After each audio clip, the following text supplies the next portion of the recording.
আমি টাকা দিচ্ছেন কেন? আপনি কে হাত দিচ্ছেন কেন? আপনি কে হাত দিচ্ছেন কেন? আরে আজব, আপনি আমাকে হাত দিচ্ছেন কেন? আমি আরে ভাই আমার গণতান্ত্রিক অধিকার নাই, সাংবিধানিক অধিকার। আপনি আমার দুইটা ছেলেকে অ্যারেস্ট করছেন। আরে ভাই আপনি বলবেন, আরে অপরাধ বলবেন না। এই ভাই ডাক্তারছেন কেন? আপনি আমাকে অপরাধ কি বলবেন না? এই আপনার টাকা দেন কেন? টাকা দিয়েছেন কেন? আপনি আইন বিরোধী কাজ করছেন। আমি এড়াচ্ছেন কেন? আপনি টাকাচ্ছেন কেন?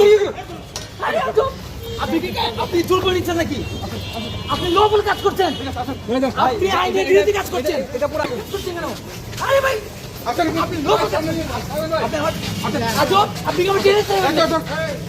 আরে ভাই আমার অপরাধ কি? আইন বিরোধী কাজ করছেন কেন? এরা আগে থেকে আমাদের দ্রব্যমূল্যের প্রবলেম ছিল, আগে থেকে অবগতি করা ছিল। পুলিশ আমাদের দুজন ছেলেকে অ্যারেস্ট করেছে এবং কোনো ধরনের অপরাধ ছাড়া